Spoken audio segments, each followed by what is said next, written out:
Right, hello everybody, it's Grant Redfern here from Shetland Minibus Tours. Today I'm going camping out the west side of Shetland at Coleswick. So why do you not come along with me?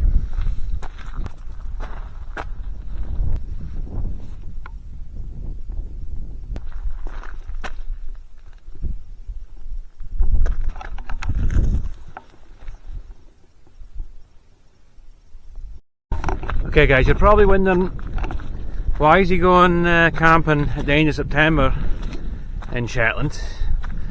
Well, I've been really busy all summer. I do love camping, but really busy with the tour, so I've not really had much of a chance. Everything's kind of quieting down now, so I thought, yeah, I've got a couple of days off. I'll give a camping a bit of go.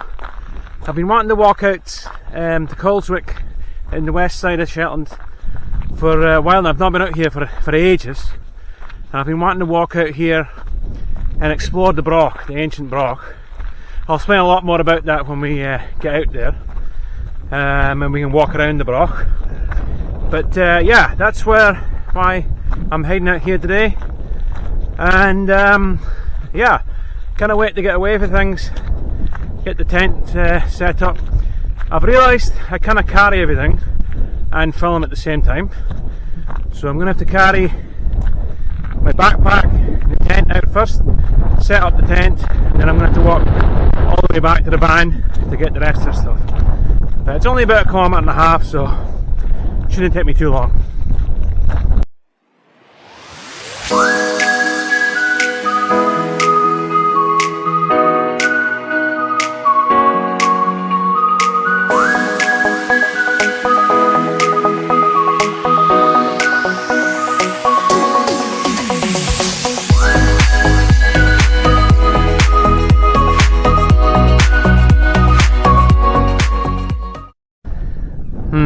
Didn't take my fishing rod, unfortunately. Could have given it a little bit of a cast in here. Kind of coming to the end of the season for trout fishing now anyway, so I probably wouldn't get very much.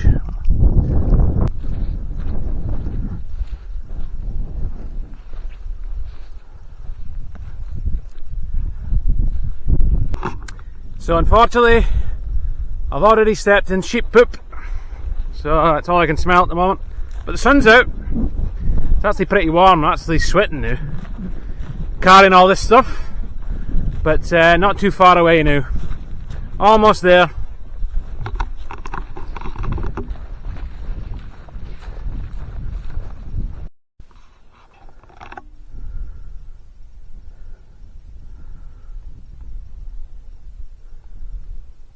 That's the Broch, or the remains of the Broch, around about 2,000 years old, up on top of the mountain there. So not far to go now. We just need to find a good flat, unrocky camping site, which might not be too easy, but we'll see how we go.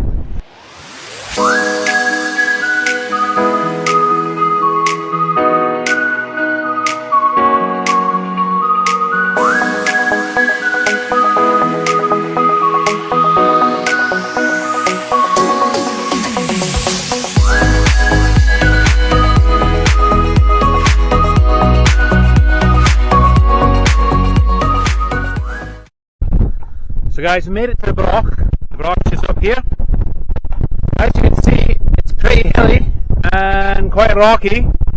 Okay guys, I'm going to give this side of the Broch a little bit of a go. I'm not quite sure if this is going to work so well. It's still quite a bit on a hill here, on a slope, kind of bumpy as well. But like I said, I want to camp under this. I'm on the south side of the Broch at the moment.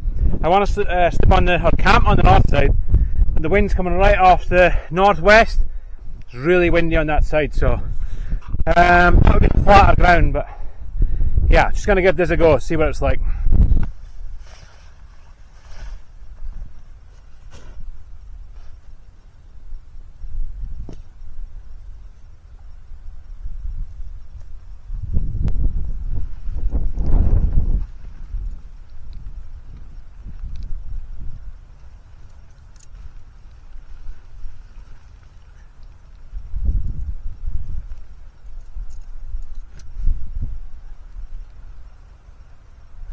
Got the tent up in time because it just started to rain, so it's going to take a bit of a time out.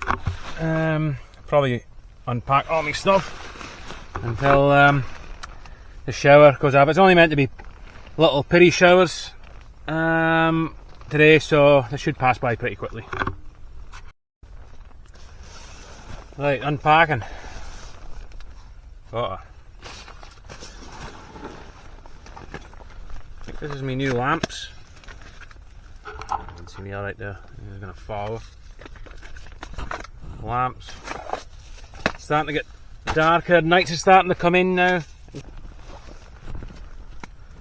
Some good reading for later on. I'm rereading the Shetland Bus at the moment. It's an amazing story. This is a great book. So going through it for the second time. I'm thinking about doing some kind of YouTube video on the Shetland Bus at some point, maybe through the winter time. I think this is the pile of food. I've taken far too much. Batteries for lamps. Yeah, way too much food, but oh well. Pans, cups, plates, that kind of stuff. I'm gonna need that later on. Cool, unpacked. Now just got to think about going all the way back to pick up the rest of the stuff. It's a bit of a thought, but might as well just get on with it. So I made a bit of a boo-boo. Didn't get any cooler bags or freezer bags for any of the meat or the cheese or anything like that. But yeah, I'm sure it'll be alright. Instead of trying to eat most of it tonight. So yeah, it's not a bad place to camp.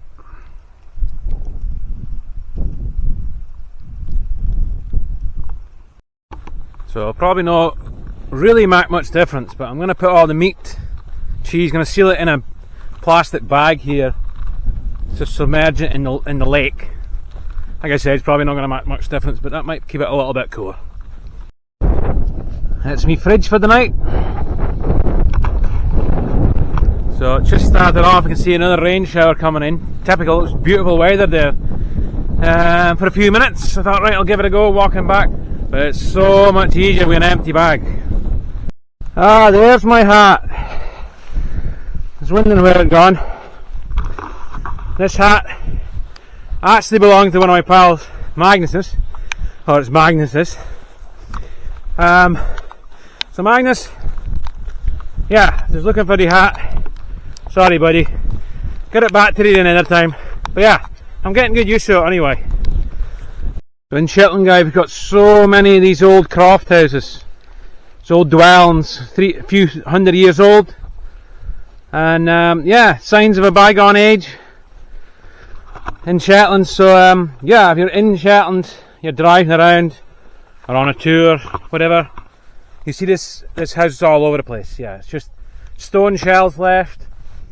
The thatch roof, pitch roof's gone long ago. It would have rotted and fallen in. And it just leaves the stone wall left. But these are scattered all over Shetland. So guys, I managed to find this track.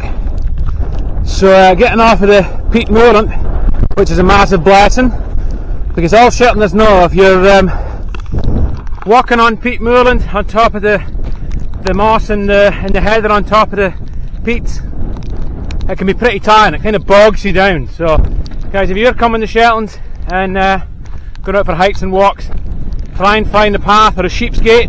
It's where the sheep's been walking, kind of trampled it down. It's going to be an awful lot more easier than walking over the moorland. Not overly sure if my jacket is rainproof. It's meant to be, but then kind of it's Shetland rainproof. Okay, resupplied again. I think I've got everything I need. I got sleeping bag, pillows. I've got my pretty stove for cooking. All the rest of the GoPro accessories. So we should be good to go. I think should have everything. I really don't want to do this a third time. Yay, my tent. Okay, I am knackered. I don't need to do more exercise. But that was quite a tough walk. It rained most of the way. So quite damp. Although I do have a change of clothes. Apart from one thing, socks. Guess what idiot forgot to take some spare pair of socks, so that's going to be fun. But yeah, going to get back in the tent, chill out for a little while, and then I might make some food actually. and then I'm going to talk all about the Broch. You're probably wondering, what's this Broch all about? What's he talking about? Well, that's what we're going to discuss. I have to have a little bit of a break and get some food. Clothesline.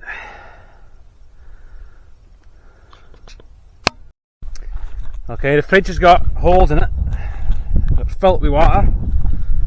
But everything was sealed, so it's all good.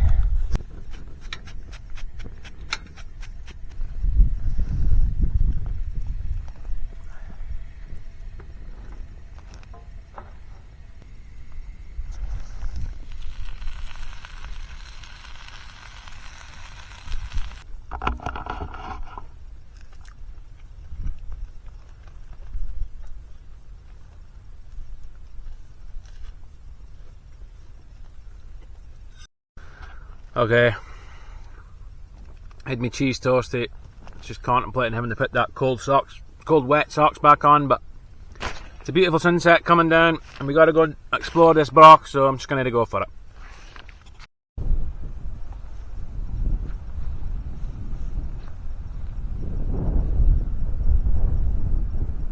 So guys, I don't know if you can see it, but out on the horizon there, out in the distance, is the island of Foa.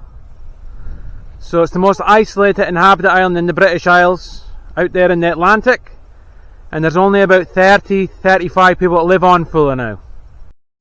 Okay guys, heading up to the Broch to explore. A Broch was a Scottish structure. They were only ever found in Scotland. Actually only ever found in the northwest, in the islands, the Western Isles and the Northern Isles of Scotland. So they're unique to Scotland. And what are they? Well, we don't really know. Lots of different theories on what the Brochs were used for. This one is quite in ruins now. It's been dismantled. Probably people over the last 2,000 years. The Broch was built around about 2,000 years ago, so it's an Iron Age structure. Over the years, people have been coming, taking stone out of the Broch, basically recycling, using it to build other buildings, I should say. But this Broch originally could have been up to 13 metres high. There's a Broch on the island of Musa in the south mainland of Shetland. It's the best preserved Broch, the best example of a Broch in the world. So, and it's 13 metres high. It's an incredible structure. There's tours that go across the Musa every summer.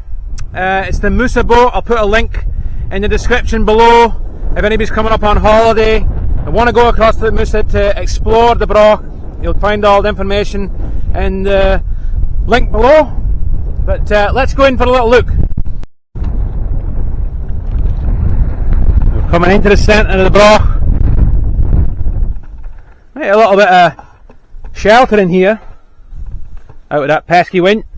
But yeah, Brochs, most Brochs essentially, they had an outside wall, inside wall with stairs, so you could climb up to the top.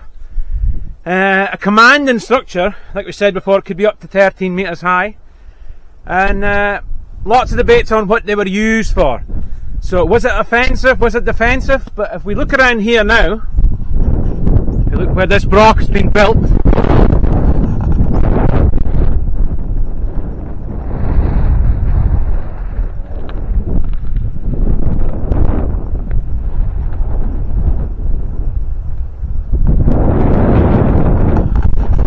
quite a commanding spot. So again, I always think it's some kind of defensive structure, and you're putting the Broch up here, you're really going to be easy to see anybody coming.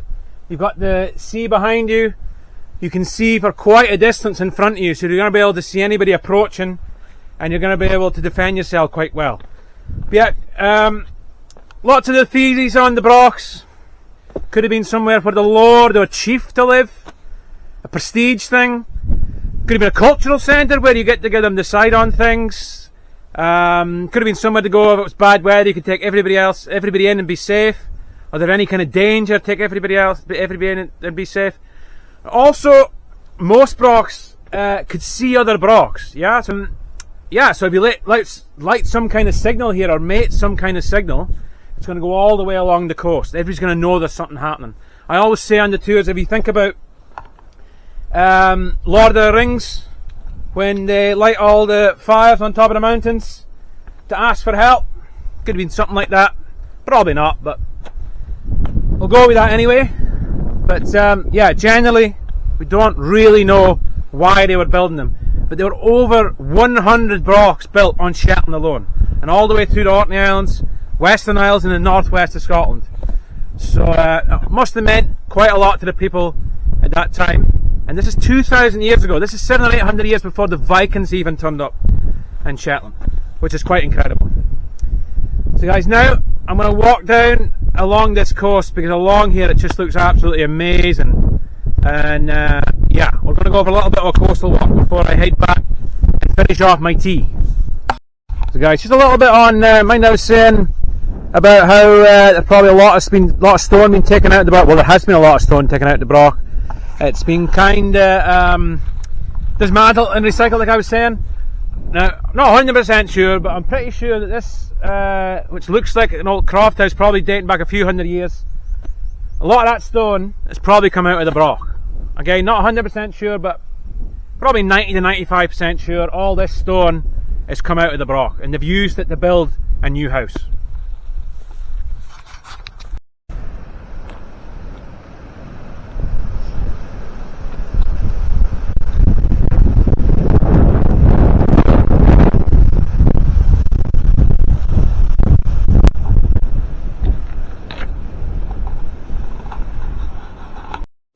So guys, out that way to the west, looking directly west there into the Atlantic Ocean, it's just thousands of miles of open ocean until you hit the southern tip of Greenland. So we're 60 degrees north in Shetland, so we're in line with southern tip of Greenland, Anchorage, Alaska, Northern Territories of Canada, then to the east, Bergen, Norway, St. Petersburg, Russia. So we're really far north here, 60 degrees north. But I always look out there and think, it's just incredible, the power of the ocean, thousands of miles of open ocean. It's another reason why we get such bad storms in the winter. There's thousands of miles of ocean, big storm come off the Atlantic, just slams into us. It's not a lot to buffer it.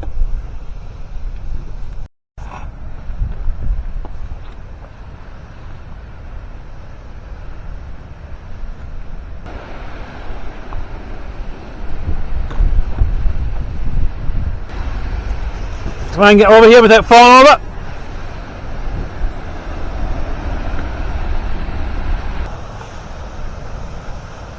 So guys, I hummed and hayed today if I was going to come out here and camp. I thought, can I really be built at the end of September? It's probably going to rain all day, which it has quite a lot today.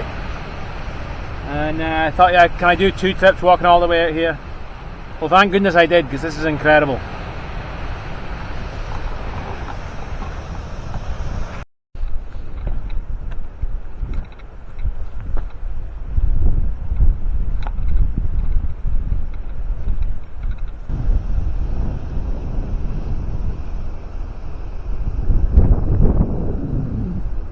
There's the Broch, and there's my tent.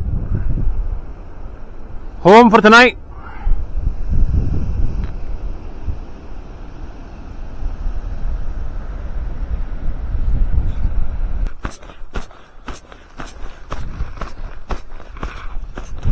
Any bait for tonight?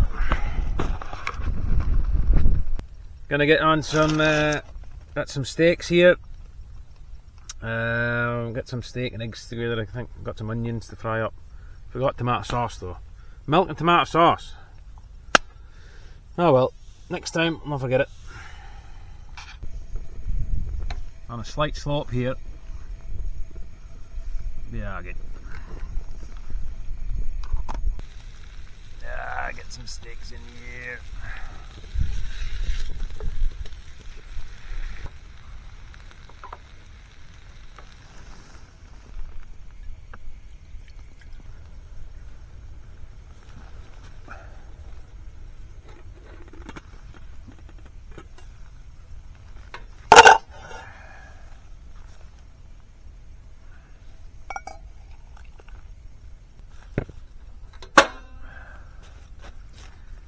So I see I've taken Tash's cup.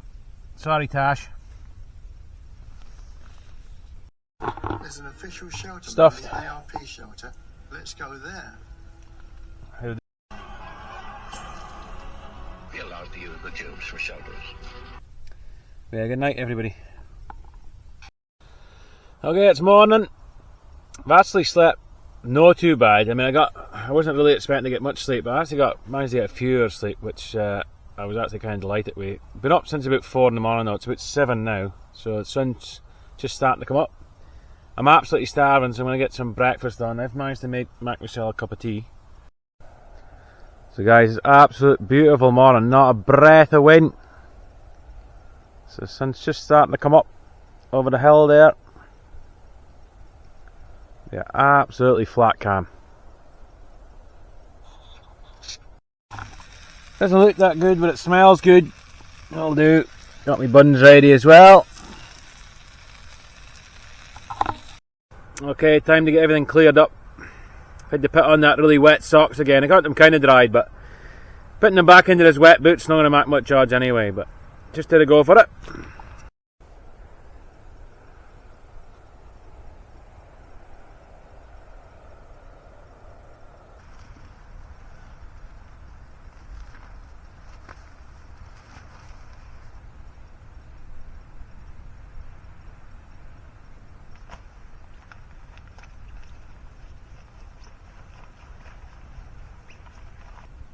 Warm.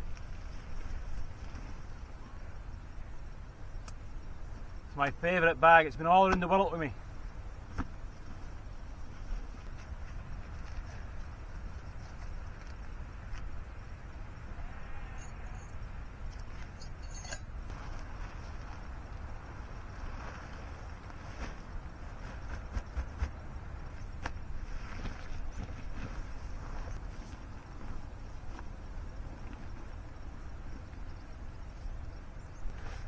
So guys, I really only want to make one journey. Not really quite sure if it's possible, but I'm going to give it a go. So there might not be an awful lot of filming on the way back. I'll see what I can do, but yeah, I'm going to have my hands full. Okay, ready to go guys. So I think I'm going to manage it all in one run. So yeah, not going to be an awful lot of filming on the way back. That's why I did 2 runs yesterday, so I could film and carry the stuff at the same time. But yeah, I'm going to manage all this in one run, just not be a lot of filming. And then just one thing about leaving your campsite, guys, if you're going to be coming up to Shetland camp, and just make sure you leave it as you found it. Don't leave anything behind. Don't leave any rubbish, anything like that. And yeah, leave the land as you found it. So I'm going to start heading back, guys. I'll see you when I get there. Okay guys, I've made it. I'm back again. So yeah, just to let you know guys, if you're coming out here to go to the Broch, you're coming up on holiday to Shetland, there is an easier route. There's like a kind of footway, old road that goes to the Broch. I was wanting to take a different route this time, just to explore a bit more, because I've taken that other route quite a few times. So yeah, just to let you know, the route that I took a little bit harder of a walk, but yeah, and there is a proper route if you want to go out to the Broch for a look at it if you're up on holiday.